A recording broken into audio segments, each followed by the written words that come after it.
Hello, everyone. Good morning. Welcome to panel 3 of this really interesting conference. As Simon indicated before the break, panel 3 will talk about how we can change behavior and attitudes to support the transition to a carbon neutral society. To start us off on this discussion, we will have 3 presentations from 3 panelists and speakers. The first speaker is Connie Hedegaard. Ms. Hedegaard was the European Commissioner for Climate Action from 2010 to 2014. And during this time, she led the negotiations towards the adoption of the EU 2030 Climate and Energy Framework. As EU Commissioner, she was also responsible for the 2050 roadmap for moving to a low carbon economy and represented the EU in the international climate negotiations. Climate action has been a centerpiece of her political efforts since she was appointed Minister of Environment, Denmark in 2004. Her political career she initiated in 1984 when she was elected to the Danish Parliament as the youngest ever person to exercise that mandate. In 1990, she decided to leave Parliament and focus on a career in journalism, achieving 14 years in the print press as TV anchor and as head of Danish radio news, respectively. She's been a very elaborate engagement in these issues that interplay between the media, the public, and democracy. She's currently chairing a number of foundations and executive boards, including OECD's Roundtable for Sustainability and Denmark's green think tank Comkito. And she also serves on boards of Danfoss, Nordec, Technologic Institute, the European Climate Foundation, and the Danish Annual Democracy Festival. Ms. Hedegaard holds a master's degree in history and literature and has authored and contributed to several books, publications, and columns. Our second speaker is Sarah Kapnick. Dr. Kapnick is managing director at JP Chase and is the organization's senior climate scientist. Dr. Kapnick supports the sustainability and climate action efforts of the asset and wealth management branch and serves as an advisor on new business and investment opportunities and risks. She joined JP Morgan in 2021 from the National Oceanic and Atmospheric Administration, NOAA for short, and in particular its Geophysical Fluid Dynamics Laboratory. There she was climate scientist and deputy division leader on seasonal to decadal variability and predictability. She served as an expert and reviewer of NOAA's Small Business Innovation Research Program and sat on the science panel for climate.gov. She's a member of the American Geophysical Union and the American Association for the Advancement of Science. Prior to her graduate studies, she also spent 2 years as an investment banking analyst with Goldman Sachs, covering financial institutions. Her PhD is in atmospheric and oceanographic sciences with a certificate in leaders in sustainability from UCLA and a BA in mathematics with a certificate in finance from Princeton University, our very own. Our third and final speaker will be Felix Creutzig. Dr. Creutzig holds the chair in Sustainability Economics of Human Settlements at the Technical University in Berlin and is head of Land Use, Infrastructures and Transport at the Mercator Research Institute on Global Commons and Climate Change, also in Berlin. He coordinates a chapter on demand, services and social aspects for the upcoming 6th assessment report on climate solutions by the Intergovernmental Panel on Climate Change. He has been a visiting fellow at Princeton, the University of California, Berkeley, and the Energy Foundation in Beijing. His groundbreaking research on climate change mitigation on urban scale was recognized by the Pierce Sellers Prize at the University of Leeds in 2017. His work focuses on greenhouse gas mitigation in cities around the world, modeling sustainable urban forms and transport systems, and land use mediated uncertainty in integrated assessments. He received his PhD in computational neuroscience from Humboldt University in Berlin and a Master's of Advanced Studies in Mathematics from Cambridge University in the UK. So it would be great, Connie, if you could lead us off with your presentation. Thank you so much, Elke. Thank you very much for your kind introduction. And we were asked to try to address what are the underlying behavioral and decision-making aspects of addressing climate change, and how do we design demand-side incentives and target policies to achieve large-scale and lasting change. And I would say the first thing needed is very much to set targets. I'm not going to dwell on that. It's just many have done so now, many companies, many municipalities, many states, fine. but that gives direction, and that is from that, when you have set targets, you also start to look into sort of actions and implementation. So that is the first thing needed. The next thing needed is something that I know that you will be discussing more during session 4, but it needs to be said here also, because a price signal is absolutely key. Price, pollution, price CO2, price resources, tax more what you burn, tax what you want less of, in order to get people to do more of what you want more of. That must be something that pays off. You should not be punished if you do the right thing. If you change your behavior, you should be rewarded through the tax system. So that is also why it's not just enough to talk about, for instance, a price on CO2. That's very important. But I think in order to keep the social balance, we need to think about how to green our taxation systems. It's broader than just a CO2 price.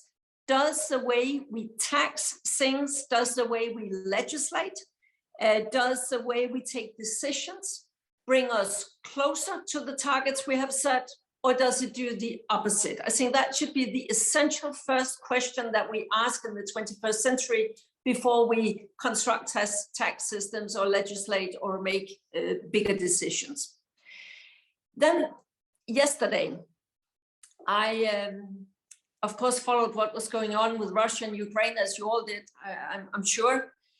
And it struck me that the Danish Prime Minister, when she was commenting on this, she said very, very frankly and open to the Danish citizens, you will feel this. There will be consequences. It will cost us something, exactly the same as was the messaging during the COVID pandemic. Why mentioning this? Because I think that we need some more similar, honest and straight communication from those taking decisions to the citizens when it comes to climate change. It's as if for too long, too many have shied away from sort of presenting the real sort of what is at stake. We need some honest communication. Yes, it is doable to make the transformation, but it's also difficult. Yes, I agree very much what we just heard in the end of the last session. There are many opportunities to be had. There are job aspects to be had. There are benefits. But I think that it's high time to have a straight talk, a straight conversation with the citizens that, yes, there are also things where we need to change, where you will feel change, where maybe also something will get more expensive than you're used to because other kind of actions or deeds will be less expensive. So just more targets and straightforward communication is very much needed. Then, as the time factor is essential, I would also say that we cannot make this transformation without the market. That is why the price signal is so important. But the market alone will not bring us where we need to be within the time frame we have. And that is why I think that we need to realize that we need politics and planning and coordination to a degree that we have not been used to. That is what I at least would claim. And we need more long-term policies over short-term policies. And yes, that is not exactly how policies are being done today. There's a lot of short-termism. We need longer-term planning in order to trigger the investments needed. So we have a challenge in avoiding stop-go policies. In some countries, for instance, my own, I'm from Denmark, there is a tradition that when it comes to climate, energy, environment, things like that, we would have a very broad majority, right, left, and center, moving sort of in the same direction. But I know that the culture is different in other countries. But I think that longer term policy planning is absolutely needed in order to have companies and investors dare to do the kind of investments that is needed here. Yes, the market will do a lot with, for instance, with renewables, efficiency and all this, but the framework must be there. We need infrastructure. circular economy is fine, but there are structural issues to be addressed if you're really going there and not just talking about that we should move into a more circular economy. All these kind of things, we can come back to it in the discussion if you're interested, but I just think we need more long-term coordinated planned policies. In Denmark, as I said, we have a very ambitious target, 70% by 2030, 70% CO2 reduction.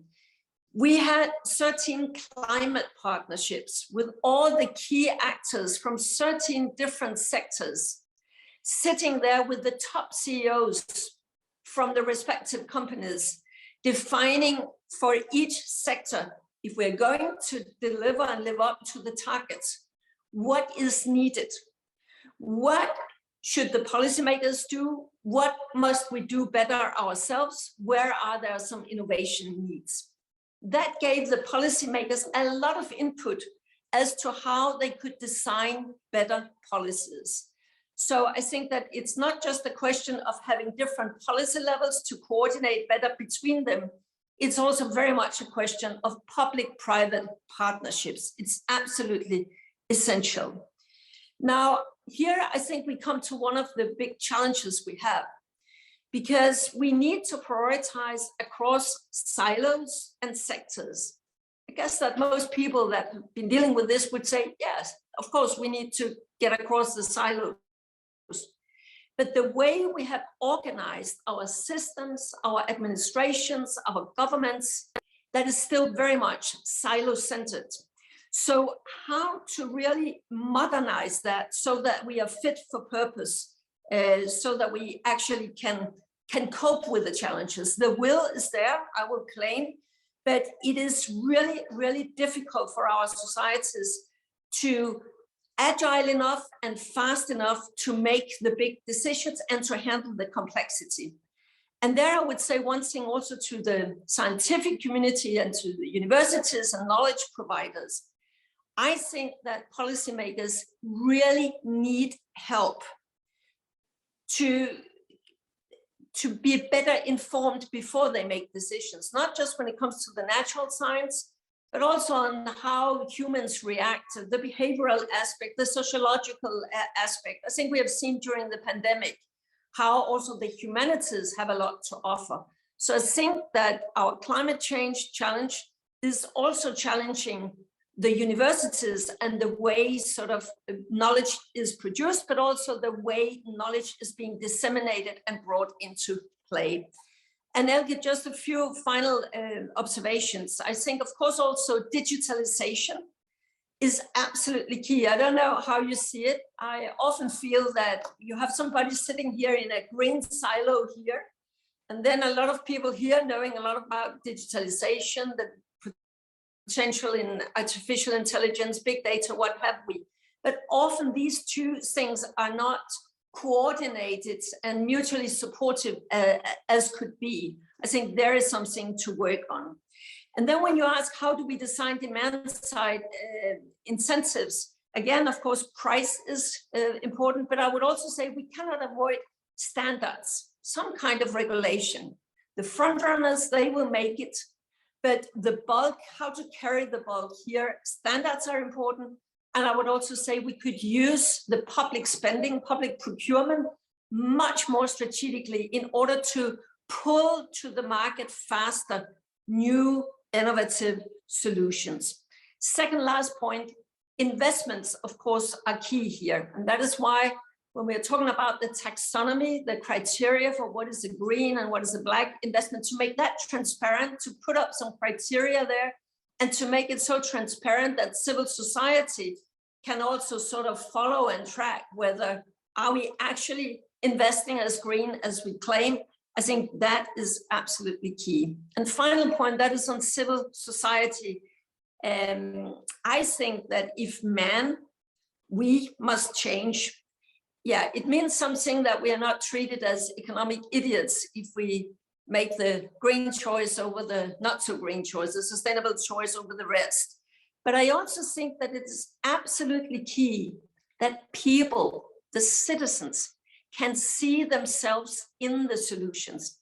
it's really difficult to talk about 2030, 2040, 2050 new technologies if you cannot really imagine what does it mean for me.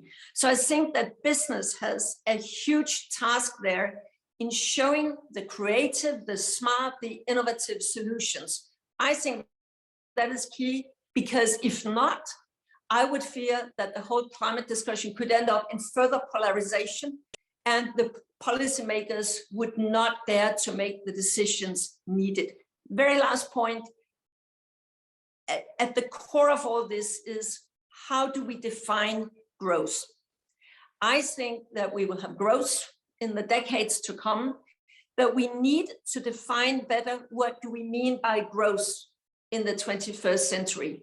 And that is why this GDP plus triple bottom line, call it whatever you want, but we need to have a more qualitative way of measuring growth. I think that will be an essential driver for the paradigm shift that is needed in order to change behavior. Thank you. Thank you so very much, Connie, for those remarks. Let's maybe transition now to Sarah Kapnick. Okay, thank you. And I think that sets up well for my discussion about corporates and what's happening in the corporate sector. So first, to start off with the background of how this is also unfolding in changes in corporate behavior. Worldwide, 22% of all global emissions are regulated under either a carbon tax or emissions trading scheme at this point. 10 years ago, that was only 5%. So there's incredible focus now within corporations as they're working worldwide of figuring out how to handle these different regulations in different countries and the growth of carbon regulation. In advance of COP26, even China started their scheme for the power sector to be able to start regulating emissions in the power sector, which was a jump in 7% of global emissions under regulation. So this patchwork of emissions regulation and is growing, and this expectation for future regulations has created an expectation that companies need to start thinking about their emissions and in all of their activities. But without clear guidance on carbon regulation worldwide or uniform behavior, they're left to themselves to be able to figure out how to regulate, what to do about that. So this is where the net zero commitments that Connie just mentioned come into play. To show commitment on climate stewardship in response to changing social norms on climate, corporates are making net zero commitments. They're making these commitments for 2050, for out in the future.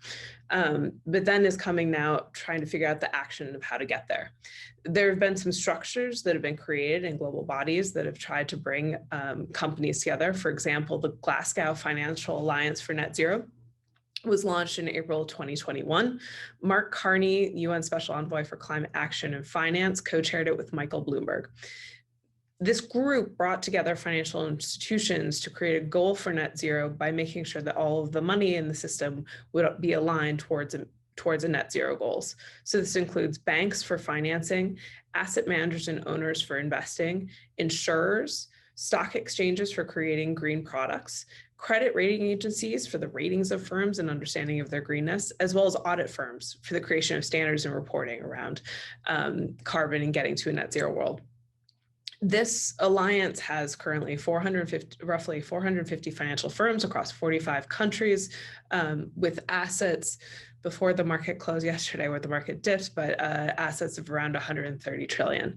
The goals of this are to have emissions by 2030. These companies have been signing on. All of this was also under the premise that private investments need to provide more than 2/3 of all the financing required for decarbonization. So without mobilization of private dollars, decarbonization will not happen under public sector investment alone. So these companies have made these commitments. They're going to start releasing their plans later this year of how they get there. Some companies have already said how they plan to get there and what they're doing on their plans towards changing financing or changing their standards and reporting structure. So what does this all look like? Connie actually mentioned this as well, and I completely agree with her. The first step to doing any emissions reductions requires the monitoring and reporting of emissions.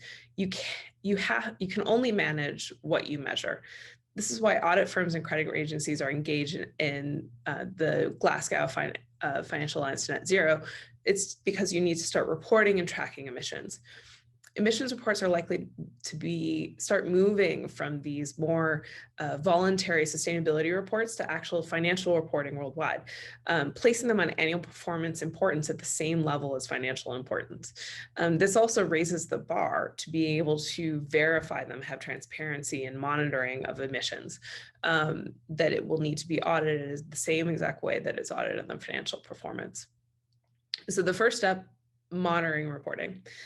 Some companies have already been doing that on a voluntary basis, many of them starting in the late aughts around expectations for more carbon regulation worldwide that kind of slowed at that point, but now have been revigorated, and they're trying to start monitoring reporting.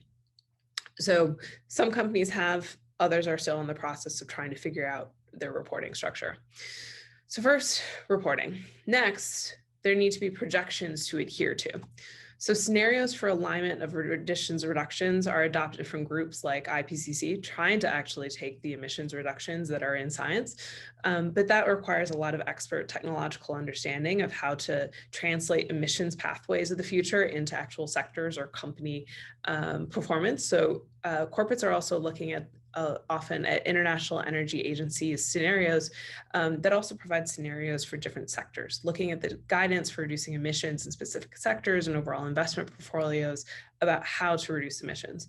So these projections that are out there are now currently being picked up and used to try and figure out how to adhere corporates to emissions reductions over time to be able to be on a net zero pathway. The key here is that there's an application of knowledge in science. Firms are trying to hire internal expertise. I am one of the people that is an example of this, from climate graduate programs and from traditional climate fields to understand and interpret technical information.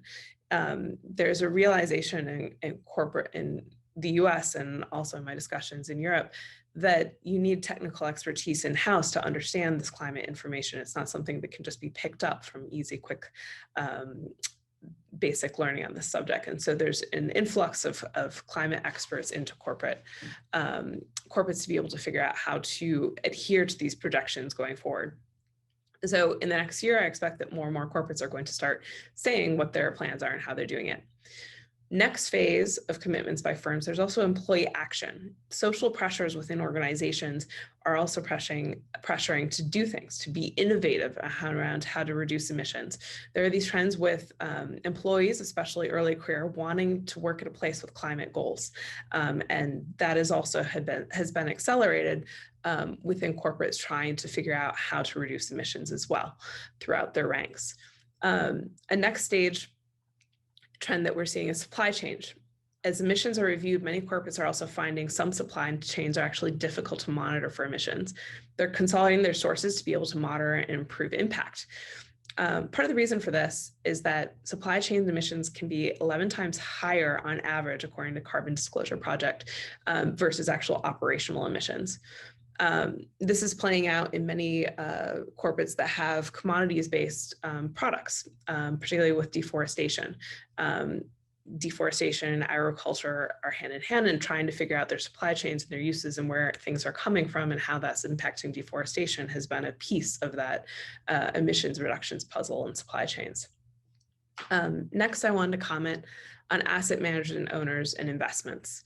So the use of emissions information and climate disclosures of where companies hope to go to be on their path to net zero are starting to be reviewed of whether investments are sustainable, to understand the sustainability of investments and plans for the future, both for public companies, but also for emerging private companies.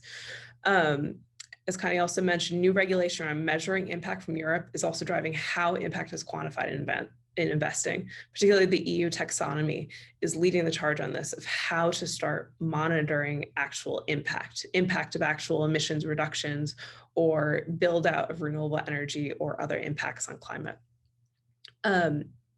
Also, another trend we're seeing across asset management owners is that there have been increasing flows towards sustainable products, but also particularly for climate investing.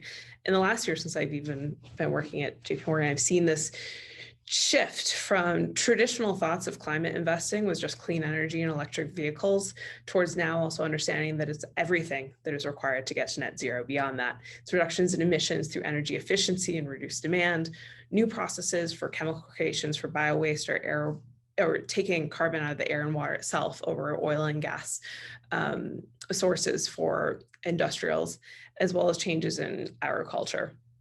There's also a trend in carbon removal, this really high focus on carbon removal in corporates, either being mechanical removal that are really early stage companies and technologies, but that's also being supported right now in the United States with the Department of Energy Earthshot goal of getting carbon removal to $100 per ton by 2030. That's seen as a trend that will support in the United States the advancement of technologies for carbon removal. But traditionally, carbon removal has mainly been nature-based. 40% of all current offsets in the global carbon markets are from nature-based offsets, mainly from 40% from forestry alone. So there's been increased focus also on nature-based removal, scaling up conservation and reducing deforestation efforts to reduce emissions as well. Personally, I want to end on some thoughts that I've had seeing all of this unfolding. There's still a requirement of education on climate risks and exposure, also the physical risks. So plans for net zero also have discussions or understanding of changing physical risks posed by unmitigated climate change. So while there is focus on trying to figure out how to get to net zero, there are still discussions on the other hand of what does it mean to have inaction and how do we get to the future we want. There's extreme need for interdisciplinary experts on these problems to work between groups within organizations and also with external partners. As Connie also mentioned, this is a long-term plan. It's very difficult and it requires people that can move across all these organizations, and it's completely changing how organizations are working on this problem and collaborating across industries and with other partners externally. And the last part is that we really need to understand the behavioral side. What is motivating people to action? Part of it requires financial arguments of business cases for returns on investments or stranded assets of legacy technologies. But there's also a stewardship question. There are geographic differences worldwide in differences in motivations on climate. In Europe, I often see where regulation and social pressures have been the highest over the last 10, 15 years. Climate stewardship and investing is a given. It's not a theme or a trend. There's other parts of the world where people still think that it may be a trend. It's not something that needs to be ingrained in every decision. And I think as that social norm changes and expectations of it needs to be in every investment decision needs to include this, it will change how those investment dollars are spent. And I think that is an important part of the behavioral science community, is understanding what is motivating people and why, and how do you have action.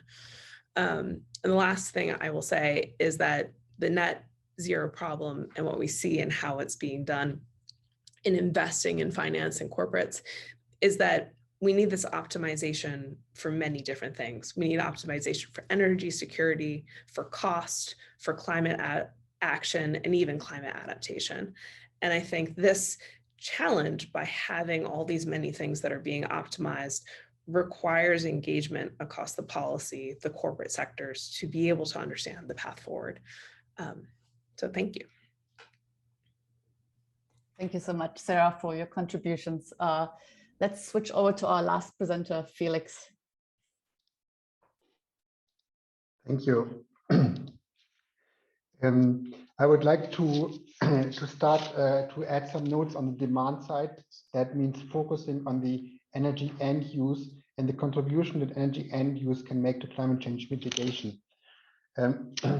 As a supply side backdrop, we have different scenarios of how energy use is developing and what is currently coming up, and several, like Gunnar and yesterday, also have pointed out already, renewables play a surprisingly large role that has not been estimated as much before.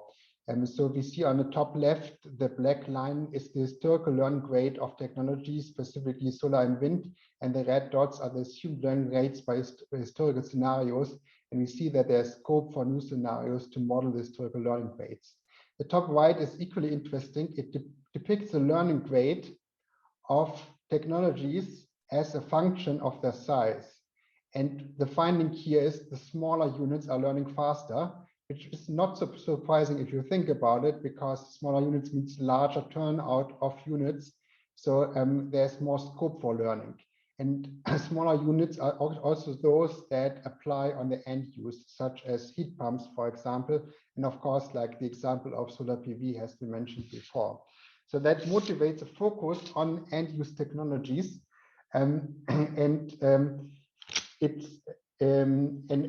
why this is important. The other motivation here and a conceptual challenge actually is like if you ask about demand and services for climate change mitigation, there are a number of different disciplines interacting with that, many social science disciplines, and they are a little bit less well organized than the engineering and economic disciplines on climate change mitigation.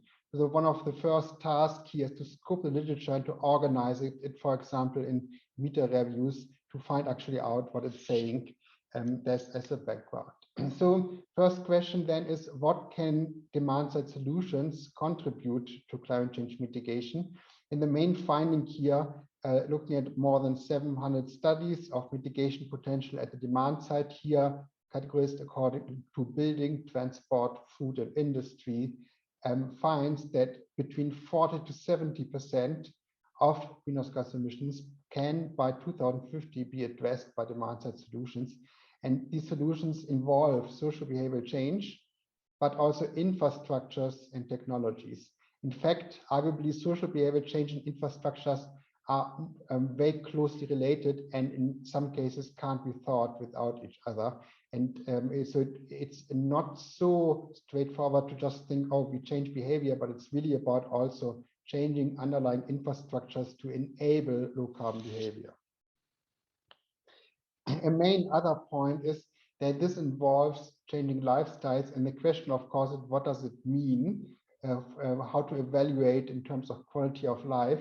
And by focusing on here 18 different constituents of well-being, and we find that for 18 different classes of demand-side policies, the well-being is actually increased in most cases, not always, but especially in dimensions of health and air quality, there's huge improvement possible by focusing on demand-side policies. Connie mentioned that digitalization is one of the key dimensions to look at. And the important thing is to get the scope right. Like there's a focus, of course, what digitalization itself can contribute to planetary stability and climate change mitigation. And the focus can be on the environmental footprint of data centers and, of course, the scope of technologies to improve efficiency dramatically. And that's a good thing. But at the same time, there are also planetary, overall scale impacts on equity, both in countries and between countries. And there are also effects on political agency, for example, via Facebook and manipulation of public opinion. And one example, of course, is also the Russian use of these tools. This is important because these actually, both equity and political agency, feeds back on the political possibility to act.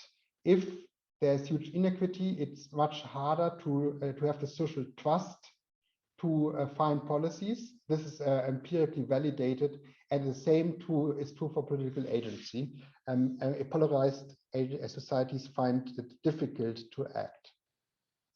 More specifically, there are a number of digitalization tools that make a lot of difference, and the main point, I don't go into details here, many of them are on an urban level, because they allow actually to have high resolution on actors and on a spatial dimension. Here an example of the city of Berlin, where it's possible now to based on big data and machine learning to identify how urban form in very specific contextualizes instances predicts greenhouse gas emissions from car transportation, also in combination with social factors like income, here coded in color. So who actually can act? There's, of course, politicians, and there's, of course, consumers that have all been identified, but the main point is there are more actors. We have addressed today already investors, and there's also people as role model. So it's not only the individual action that matters, but also the role model and function of showing how to do something. But one key additional dimension of who can act is planners and middle-level actors. For example, those that plan urban infrastructures. So cities play a key role, and a key thing about cities is that a lot of cities are still built. This is mostly true for Asia and Africa. And the design and way these cities are built will have a huge influence of the CO2 emissions in 2050 by use. Equally, and depicted on the left here in the gray part is the greenhouse gas emissions of the infrastructure itself, of building it. The cement and steel underlying it is really important. So the urban part here should have a focus on that. Wood has been demonstrated to have a potential to reduce greenhouse gas emissions. However, it's not straightforward, both because of resource use constraints and because of also process emissions that are sometimes can be relevant in CO2. Main point that has also been mentioned by Kristi Eber yesterday is that health effects are really relevant for mitigation action, and especially here also for cities.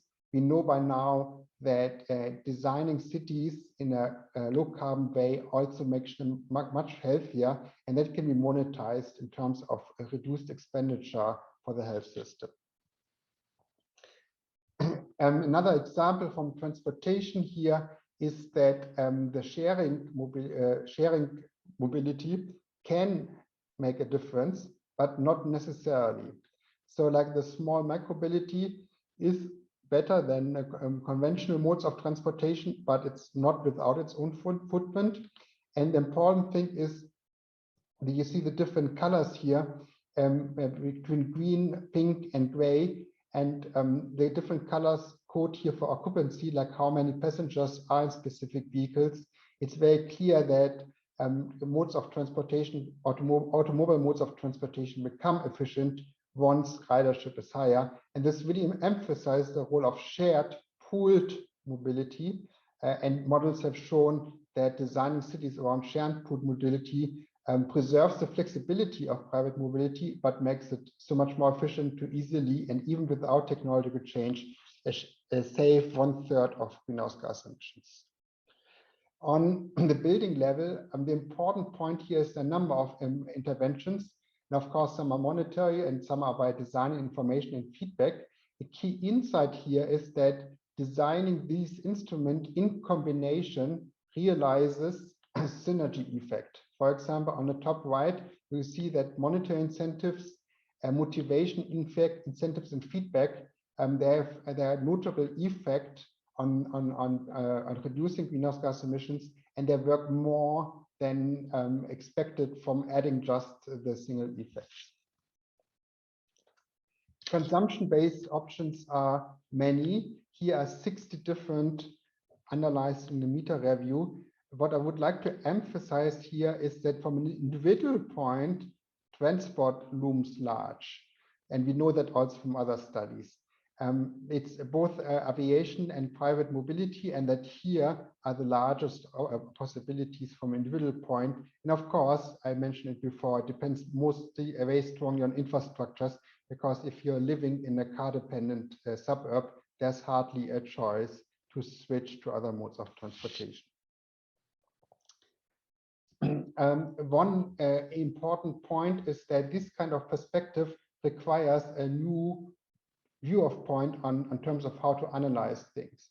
Typically, the welfare benefits of options are investigated in terms of revealed preferences measuring what people are doing. However, if the main point of mitigation involves changing infrastructures and changing lifestyle, it's unclear what the welfare impacts are. And we know already that preferences are endogenous to the situation and to the infrastructures. This endogeneity means that under different sort of infrastructures, people still can be still very well off. And it requires, and it's not straightforward to measure also things in other metrics.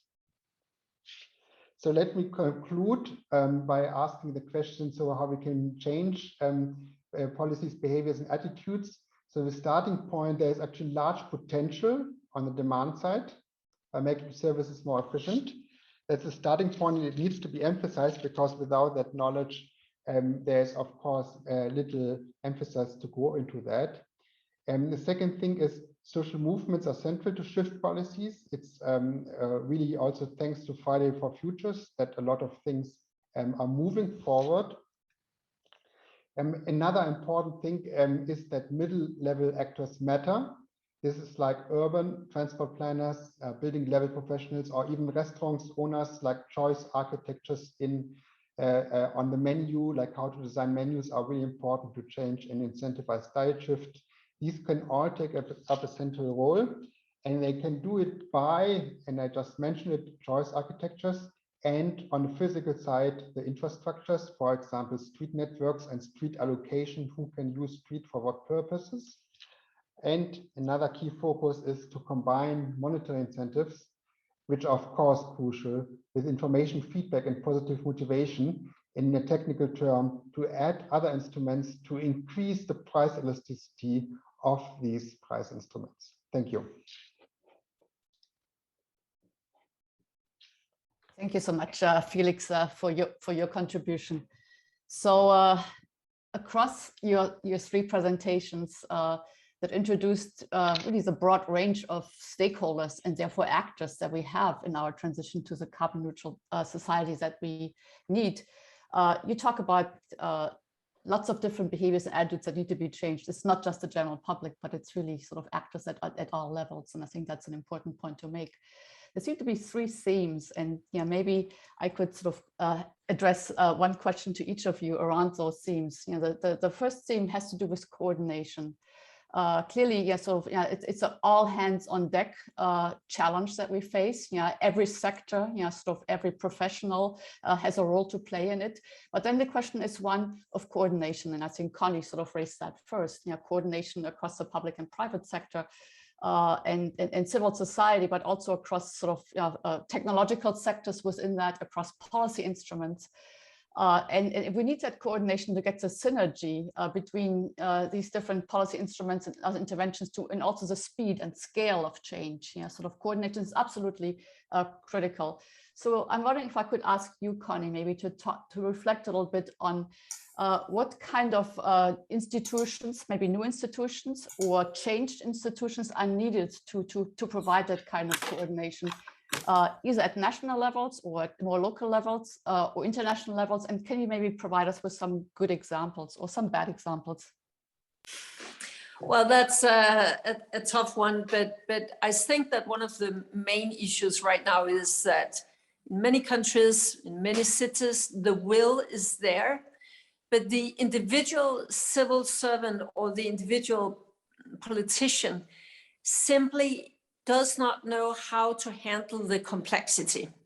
It's not that they do not want it, it's not that they do not understand it, but what to do. So everybody is trying to do a little bit, but it ends up being not coordinated enough, meaning that we are also wasting not only time, but also resources in doing a little bit of too many different things that ends up not being coherent.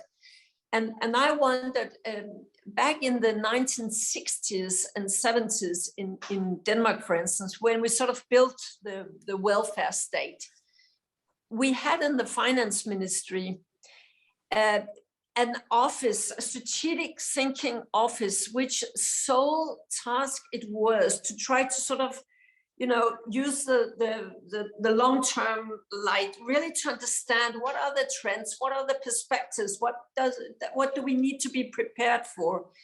And I sometimes wonder whether that is what we need today.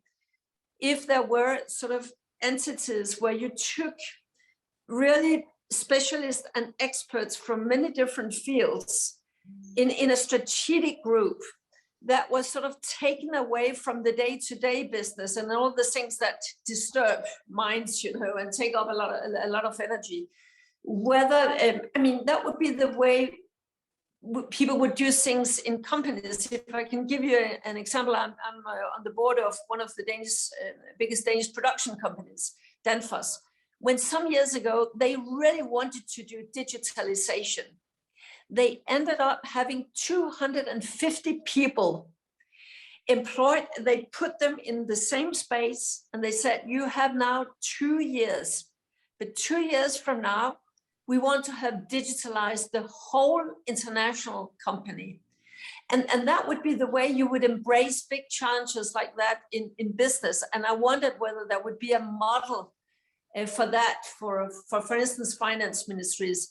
And yes, Elke, you would also need, for instance, in Europe to also coordinate with the European level, and you would need in the municipality to coordinate. But I think that at the national level in ministries, a good place to start would be to have a strategic approach here after having set the clear targets. Mm-hmm.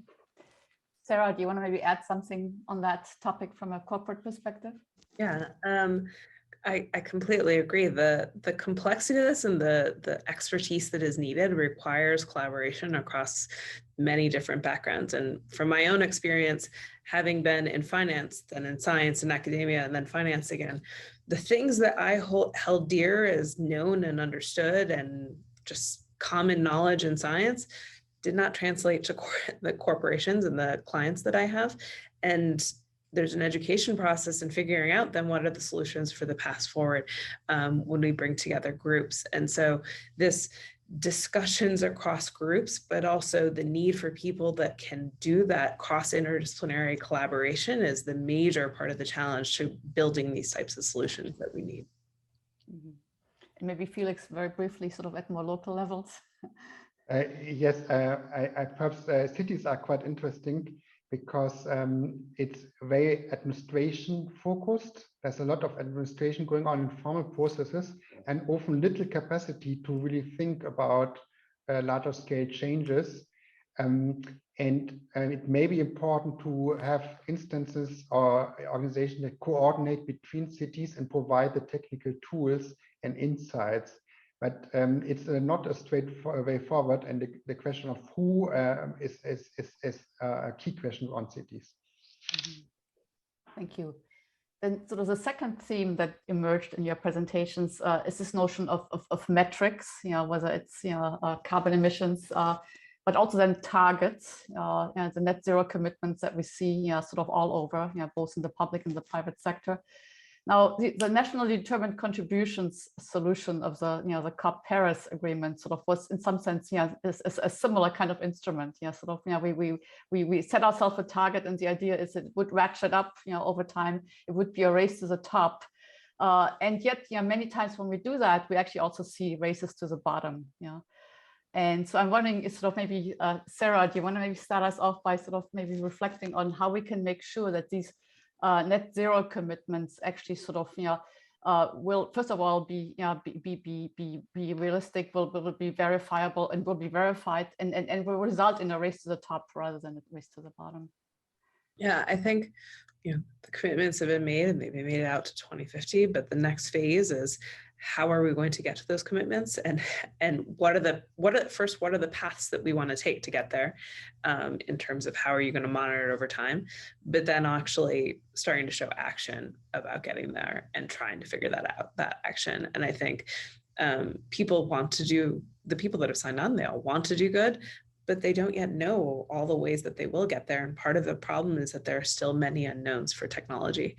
And so I think there's going to be a lot of focus on figuring out these monitoring programs to have a baseline and to start being able to have accountability and transparency.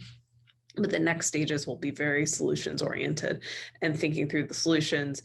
What does that take? Either internal investments or R&D in corporations, or even discussions that will be public-private about what are the key challenges and where are the places that we need to see action and investment and technology transfer from academic and government institutions to corporations to be able to scale them up.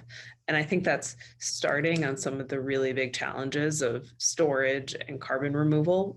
Department of Energy in the United States has been pushing on that, and we've seen some similar programs around the world of those as some major challenges that need to be solved.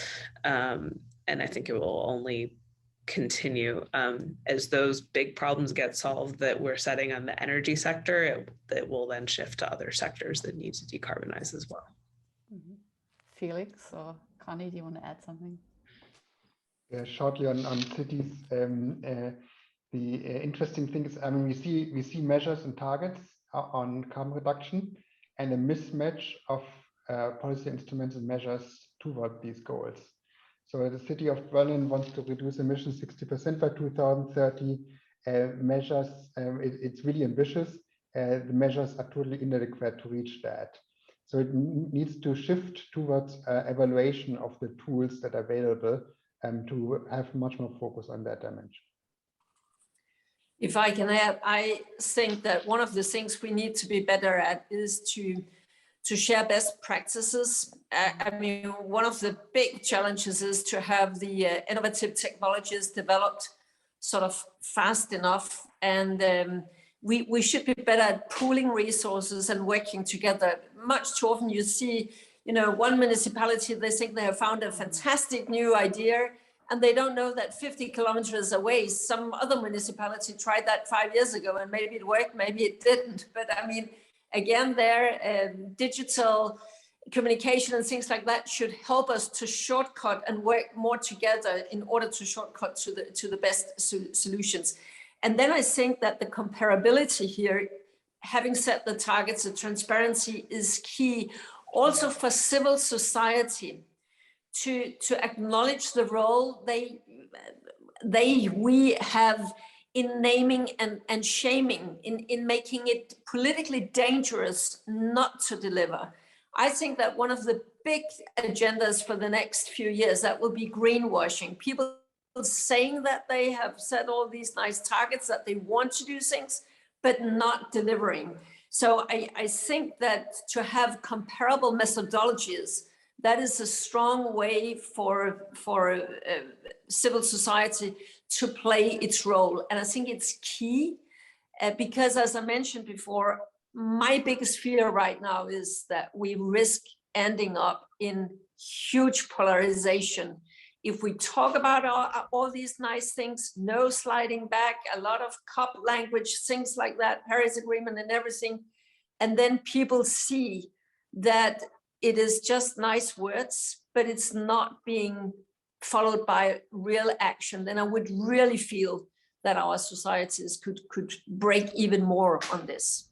Yeah, to add to Connie, the sheer cost of 150 trillion is the number that's most often thrown out as the cost to decarbonize by 2050. That sheer amount of investment that needs to happen is on a scale never seen before. And there are fears that over time, if that money isn't used effectively, that you won't have the action that you want.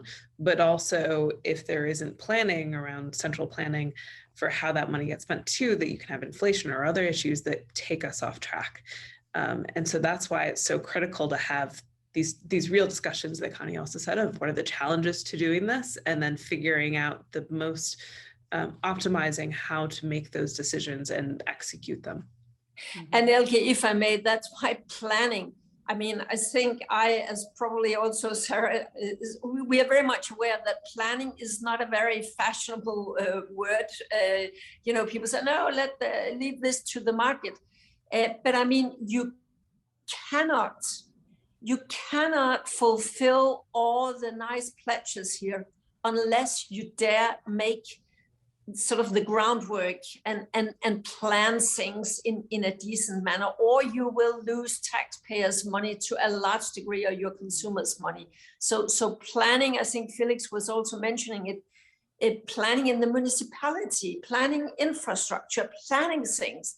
So somehow we need to get it re-legitimized somehow, that you need politics also in this. Not that politics should direct everything here, that they very much need to work with the market, but you need planning and coordination, or we will not make it to where we claim that we want to make it. Mm-hmm. No, all very well said. And then, of course, for that, also to add to that, as a motivation for action, as a political will, which in some sense is sort of the third point that you all raised. What are the incentives?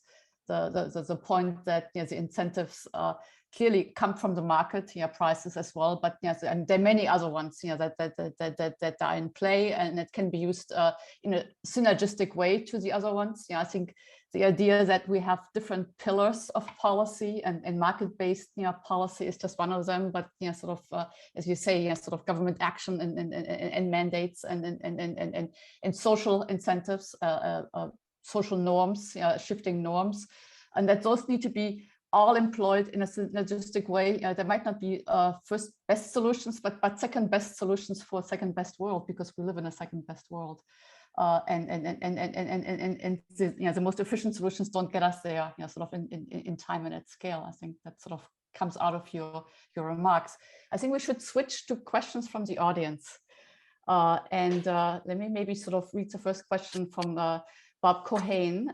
He says, Denmark has two features of policy that the United States lacks. The first one is strong cross-party consensus on the importance of effective climate change policy. And secondly, a tradition of close consultation between government and industry. The United States has neither of those attributes. Does Commissioner Hedegaard have suggestions for US politicians to help correct these absences? That's a good question, and it's impossible to answer. I mean, when I 2 nights ago saw that Trump said that President Putin was a genius, I almost gave up following American politics, I must say.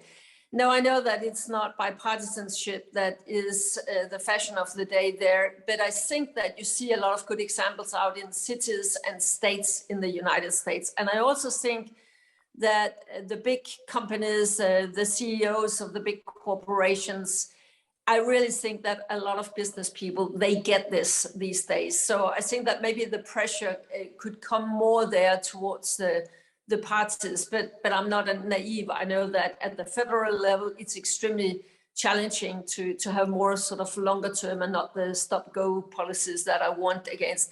One thing I would say, though, I think it should be possible now to a larger degree, maybe also to mobilize young people across partisan lines in order to try to sort of give some push into their mother parties. Thank you. Jajon Lee has a question for you, Sarah. Says, how does an investment bank like JP Morgan monitor the impact of climate risk on credits and assets? Climate risks have a longer time horizon, and economic impacts can be measured, but credit risks are typically much shorter term and financial in nature, more volatile. Is this something that banks and financial institutions are working on? Is it looking externally to initiatives like GFANZ? Or should institutions like the SEC in the US or ECB in the EU playing a larger role? We are seeing that institutions like SEC and others are starting to figure out regulations for climate planning. But I will also say that this notion of climate change and physical risk of climate change and its effects on credit being 30 or 50 year out problem is starting to go away. There's an expectation that climate change is actually now here and now, and is actually also something that needs to start being modeled out today. Example of this is in the Western United States, where you've had a 20-year drought. It's a mega drought. It's the worst drought in 1,200 years. It's expected to probably continue if it continues along previous trajectories by another 10 to 20 years. And it's already having impacts on local energy, agriculture, inflation in the region, changes in insurance and real estate as well. And so something that was once thought to be a problem of the future is actually even happening and unfolding in the Western US right now in real time, and its effects on multiple sectors. And so I think there's a transformation right now as banks are trying to figure out how to model it and plan for it. And I think there's a lot of work that is being done in that space. Thank you. Here's a question from Gunnar Luderer to you, Felix. He says, you emphasize the potential of urban areas for changing mobility, But the question is, how big actually are the benefits in terms of CO2 reductions, given that the share of intra-urban transport and overall energy demand is rather small? Wouldn't the sustainability benefits there being more in non-climate dimensions like air pollution or noise and congestion? Yeah, very good question. Yes, it's true, like the direct sustainability co-benefits in the health dimension are dominating the climate benefits in urban areas. So that's a very key point. The overall emissions, greenhouse gas emissions in urban transport is about 3 to 3.5 gigaton CO2 per year. Then that's passenger urban transport. Then we have freight urban transport, and then we have rural transport. But important part is that part of the solutions can be transferred to rural areas. That's important, including shared mobility, but even bicycle lanes, because actually the actual distance covered in many countries is not so much different from urban areas, surprisingly. And freight transport is, of course, an additional dimension relating also to the demand for consumption goods, but also to logistics. So I didn't go into it at all, but there are also, of course, options to go into that. And combining these three different things, in land transport, it's up to 8 to 9 gigatons CO2, so it's a substantial margin. Thanks. Here's a big question from Adenika Dobela. The question is, what effect do you believe that the Russia-Ukraine NATO troubles will have on net zero targets?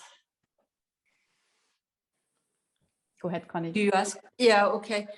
Yeah, it's of course very, very early to have any meaningful opinion about that. But I think that if I talk for Europe, or I think that in Europe it would mean the whole conflict now, that Europe would speed up its expansion of renewables, its building of energy infrastructure across national borderlines, and there will be a huge focus on energy efficiency, because we are as dependent as we are from Russian gas. And everyone who is seeing what is happening right now can see, I mean, how dependent we are. So this geostrategic aspect will work very well with sort of the climate transition that is needed. But of course, the very big unknown is when energy prices are spiraling upwards, how will that impact citizens? But again, I think that at least there would be a huge focus on energy efficiency, because that also works with energy poverty. And for the not so well-off households, energy efficiency, and that is one way to try to sort of accommodate these increased prices. The biggest risk maybe right now is the overload that political leaders have right now, because I mean, they've just come out of all the challenges with the pandemic. Now this, and there is simply, I say that as a former politician myself, but there is, again, it's not bad will, but there is just a limit as to how many huge challenges can you cope with at the same time. And that is what will sort of slow down the green transition. Even we will say it should not and it ought not, there is the big risk. But in Europe, I guess that there will be quite an interest now in seeing how can we speed up us becoming independent on imported gas, oil, and even coal is imported from Russia. Mm-hmm. Felix, do you want to add something? Yeah, I agree, of course, but there's also this other thing that's happening, that the existing dependence on fossil fuels from Russia slows down action on Russia. So the measures are not taken in Europe that the United States would like to take because of the dependence and the perceived need to further rely on Russian gas, especially. So it's also, of course, it perhaps relates to the political overload that politicians don't want to take the risk to do too much at the same time. But of course, it will depend, even in a matter of the next days, what will happen in this direction, and in how much like the stakes are there. I mean, some local politicians say already we need to maintain German coal production to have more autarky in that regard, which would not matter much at the end about that, but it shows also that the other direction is also there. So it really depends on the discourses that will happen in the next weeks and that are of course already happening. Elke, maybe just to put into perspective for the American audience here, back in the crisis years, during the economic crisis, in Europe, we paid each year net 400 billion euros for our imported oil, coal, and gas. That's about $500 billion US. And 1/3 of that went directly to Putin. That's how dependent we are. So just to say that there is, I mean, if we reduce that dependency, we would also have a lot of money to invest in a much more efficient and better energy and more sustainable energy system. Mm-hmm. Sarah? Yeah. To add to that, I'll give the example that in the last 3 weeks, there's been a major shift in Europe and in discussions around investments for nuclear, with France reversing course and saying that they will build out new nuclear plants. The Netherlands has also made statements that they're reviewing nuclear. Nuclear was also just determined by EU taxonomy to be green. And so now there's heightened discussion around how fast will it take to invest and build out nuclear right now in parts of Europe, where those discussions even 2 months ago, 3 months ago, were that people wanted nuclear to go away and they just wanted to focus on solar and wind. That's a great point. Sarah, there's a question for you, Kevin Leahy, related to the need for climate finance. And he's saying, yeah, any thoughts on the amount of private family money that might be interested or available in investing in the bigger, longer term technologies needed? You know, the idea of time frame and time horizon that might be larger maybe in family money than in other areas. Is this an idea worth pursuing, or should government assume this role completely? Government can't assume the role of investments completely. I think that there's a need for government, particularly for really early stage development and growth of technologies. And then we need to get better about figuring out how to move those from the early seed stages and like science, getting over the hurdle of showing the science works, and then scaling those companies as they then grow into public companies and are much more self-sustaining. And there is intense focus in family offices in trying to aid in that. And fund flows, even in recent years, have been going towards alternatives and privates. It's also just been a general trend in the market of more companies are staying private for much longer until they need to get access to public capital. And so there has been a trend towards this and towards longer lockups of funding. And many family offices have been focused on this also from a perspective of it being a social good thing that they want to do and they want to be engaged in. Mm-hmm. Thank you. Here's a question from Demba Sai, who's trying to switch the focus from our current discussions to Africa, developing countries. 900 million people do not have access to clean energy for cooking. 600 million people do not have access to electricity. Moreover, Africa is only responsible for less than 4% of total greenhouse gas emissions. The African continent has an enormous potential, of course, for green energy to be exploited. Under these conditions, shouldn't we rethink the concept of energy transition for the specific case of Africa, so it's adapted at the local context and fair for all countries? Felix, do you want to maybe take that first step? Yes, I think it's a very important point. Like the biggest impact of additional energy use is, of course, in Africa, and it relates to cook stove, for example, a huge, often underemphasized issue. So there are a lot of potential. So I completely just agree with that, but I would like to add a key point here, and that is the cost of capital for the energy transition. Cost of capital means here that we know that if, especially in decentralized situation like PV battery systems, for example, working very well, and they're also cost effective, but they have a big problem. They need to be financed front up. There's no marginal fuel cost, low maintenance cost, but they need to be financed front up, and it's a big hurdle. So it's very important to reduce the cost of capital, the interest rates for countries, especially in Africa, but also in other world regions. That can be done by international donors and the World Bank to give basically guarantees on the loans that reduce interest rates from 15% to below 6% or something like that. It would make a huge impact to help this energy transition. Thanks very much. We have 1 minute left, and maybe I would like to sort of read all three of you to comment. Connie started us out by saying sort of universities have a role to play in educating, maybe providing the technical information, but maybe also the platforms and maybe sort of a fora for the coordination that we need. All three of you, why don't you tell us what you think sort of Princeton could do in the next 5 to 10 years to help?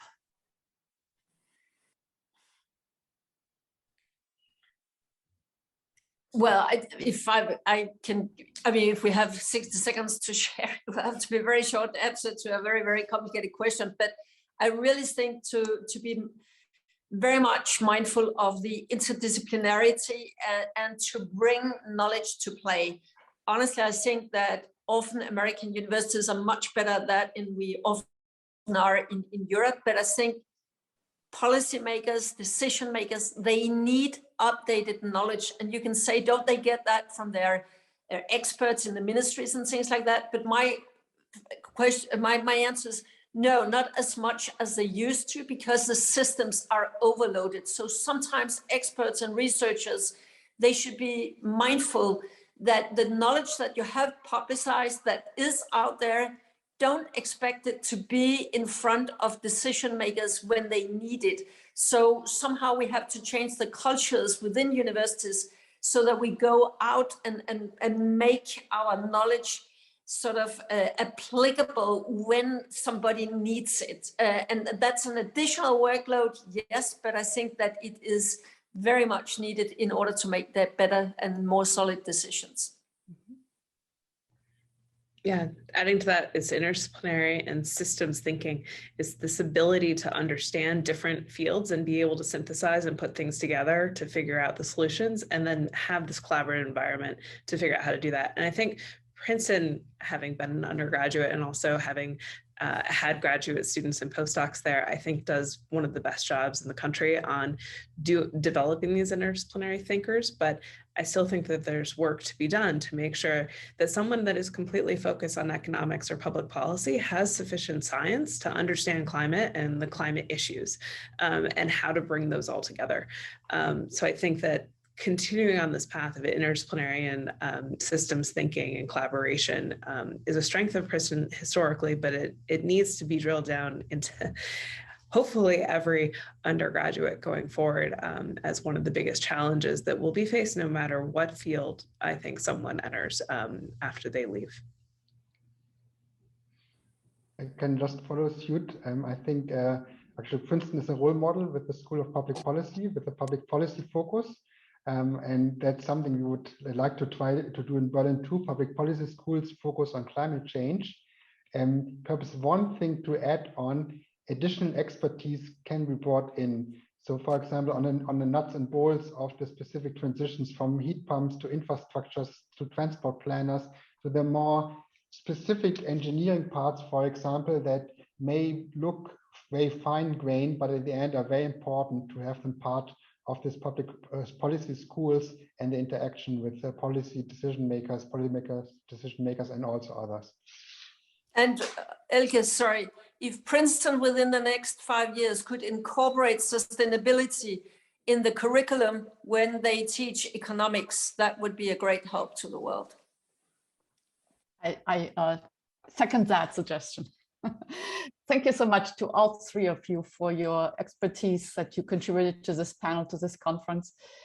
This session is coming to an end. I believe there's lunch now, and the next event will be Patrick Bolton's keynote, I believe at 1 o'clock.